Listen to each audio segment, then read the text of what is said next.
Gracias. Con su permiso, presidente, secretarios, muy buenos días. Muy buenos días tengan todas y todos ustedes. Vamos a comentar sobre la situación de la pandemia de COVID y el avance del programa de vacunación contra COVID-19. Aquí vemos nuestra curva epidémica de agregación semanal, que ya es muy conocida, y vemos que en la semana más reciente habíamos tenido una reducción muy leve de los casos estimados. Sin embargo, esta nueva semana abrimos con una reducción sustancial de menos 19% menos que la semana previa, y estimamos que cerraremos la semana todavía con una reducción de al menos 10 puntos porcentuales.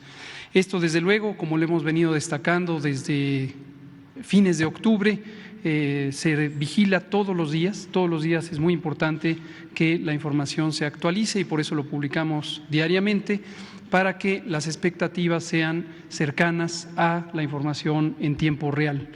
Ninguna conclusión sobre el curso de la epidemia debe asumirse como que es una conclusión definitiva, permanente, o una predicción de un estado permanente de la epidemia. Lo que vemos hasta este momento es una tendencia de reducción que ha sido sostenida ya por varios meses, pero desde luego siempre estamos vigilando la posible cambio en esta tendencia. Lo que vemos en la ocupación hospitalaria de las unidades COVID es que lo mismo, se han ido desocupando en la medida que hay menos ingresos, más personas que egresan en buenas condiciones y unas pocas que lamentablemente, desde luego, pierden la vida. La reducción absoluta comparado con el punto máximo de la epidemia en México, que es la cresta de la segunda ola, es de 91%. En este momento tenemos un poco más del 10% de las camas COVID ocupadas, el resto no están ocupadas, y recordamos que en las preparaciones para una posible cuarta ola, desde el mes de agosto estuvimos alineando los protocolos de reconversión hospitalaria y la capacidad de reconversión está intacta. Desde luego, las unidades de atención no están ociosas en la medida en que no fueron necesarias porque se fueron desocupando las unidades COVID, han sido reutilizadas para su uso convencional en la atención de otros padecimientos. Pero los lineamientos establecidos desde el año pasado nos permiten en cualquier momento reactivar la reconversión hospitalaria al ritmo que sea necesario de acuerdo con la trayectoria de la epidemia. En la siguiente lo que vemos es la actualización sobre variante Ómicron. Esto ha causado inquietud, desde luego, en los medios de comunicación, en algunos segmentos de la sociedad. Hasta el momento tenemos 23 muestras identificadas de igual número de personas, 3 que fueron estudiadas a detalle y que dimos a conocer la semana pasada. Hay 20 adicionales que fueron detectadas por su secuenciación genética en un Instituto Nacional de Salud.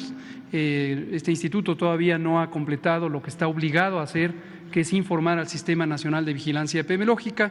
Vamos a hacer un recordatorio a todas las instituciones de salud públicas y también a todas las dependencias privadas que, de acuerdo a la Ley General de Salud, tienen la obligación de notificar de manera inmediata y notificar a la Autoridad Sanitaria Mexicana.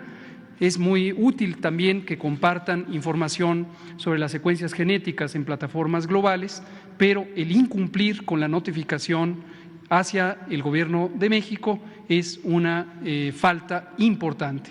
Desde luego, en una condición como esta, es una falta aún más importante. Pero los estudios de secuenciación genética nos permiten hasta el momento identificar estas 23 personas que tienen COVID. ¿Qué podemos destacar? Su localización, se ven en color oscuro 4 entidades federativas en donde ya hay estudios completos de las especímenes. En el caso de Sinaloa, apenas está con una sola muestra que está en procesamiento, no hay todavía una conclusión definitiva. Lo segundo que vale la pena destacar es que hasta el momento de estas 23 personas que han tenido la variante Ómicron tienen síntomas leves. Ninguno ha sido hospitalizado por razón de salud.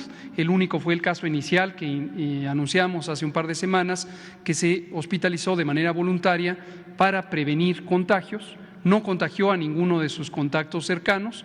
La persona, por supuesto, ya no tiene ningún síntoma ni es contagioso. Y 70% de quienes han sido identificados en este conjunto de 23 secuencias genéticas no habían sido vacunados. Entonces, esto nos lleva también a recordar que la medida de prevención fundamental para la epidemia de COVID es vacunarse. Como hemos destacado, la epidemia de COVID en este momento en México y en muchos otros países con altas coberturas de vacunación es una epidemia de personas no vacunadas. La mayoría de quienes ocupan los hospitales por síntomas graves de COVID es que no han sido vacunados. Recordamos esto y seguimos insistiendo en que las personas se vacunen. Si es que les falta el esquema primario de 2 o de 1 dosis, que lo hagan ya, y si es que están ya en el periodo de refuerzo, que se acerquen a vacunar con su refuerzo. Llevamos buen progreso de los refuerzos. Vamos a ver en la siguiente imagen la semana más reciente, del 13 al 19 de diciembre, tuvimos muy buena aplicación de vacunas. Martes, miércoles y jueves tuvimos casi 1 millón de dosis en cada uno de esos días y tenemos un promedio de 642,000 vacunas a lo largo de la semana. Y esto es principalmente por los refuerzos que se están aplicando a personas de 60 años de edad y mayores. En la siguiente vemos la cifra acumulada de dosis aplicadas, 146,8 millones de dosis que han sido aplicadas desde que inició el programa el 23 de diciembre de 2020 y podemos ver que ya tenemos 81,9 millones de personas que han sido vacunadas. Hemos actualizado ya con la información más reciente, sobre todo de las entidades federativas que tenían rezago en la documentación de personas vacunadas, los porcentajes de esquemas completos contra esquemas que están todavía por completarse. En este momento, 88%, que son 72 millones de personas, ya tienen el esquema completo y el 12% restante, casi 10 millones, están en espera de completar el calendario para su segunda dosis. Esto nos lleva a la cobertura nacional. 88% de la población adulta en México ha sido vacunada contra COVID y ya solamente 4 entidades federativas tienen coberturas menores al 80%, Veracruz, Guerrero, Chiapas, Oaxaca son las que están pendientes de alcanzar al menos 80%. Algunas, desde luego, destacables, como la Ciudad de México, con coberturas completas que fueron alcanzadas de manera muy oportuna. Vemos las dosis que hemos recibido hasta el momento, 194,5 o casi 0,6 millones de dosis. Y en la semana tendremos una nueva adquisición o entrega de casi 2 millones de dosis de Pfizer, 1,5 millones de dosis de Astra que fueron liberadas ayer y esto nos da 3,6 millones en la semana. Por último, vamos a hacer un resumen de lo que ha llegado y de lo que se ha contratado y vemos en esta diapositiva, México contrató 194,493,640 dosis. Hasta el momento, de acuerdo con los contratos, se han recibido 184 millones de dosis, pero además a México le han donado, Estados Unidos nos donó 10,421,800 dosis. En turno, México también ha sido solidario y donamos a otros países en necesidad 2,480,800 dosis y resta por recibir, de acuerdo con los contratos, 10,370,000 dosis. Se ha pagado por estas vacunas contratadas 1,626 millones de dólares y están pendientes por pagarse 229 millones de dólares. Se paga solamente una vez que llega el producto, por supuesto. Pero estamos ya acercándonos al final del ciclo de lo contratado y, como hemos venido comentando desde hace muchos meses, México contrató dosis suficientes para cubrir a toda la población con indicación de ser vacunada y en este momento incluyendo los refuerzos. Las previsiones dieron resultado. Y vemos la última imagen en comparación con otros países, si lo vemos por número de dosis que han sido ya aplicadas en las personas.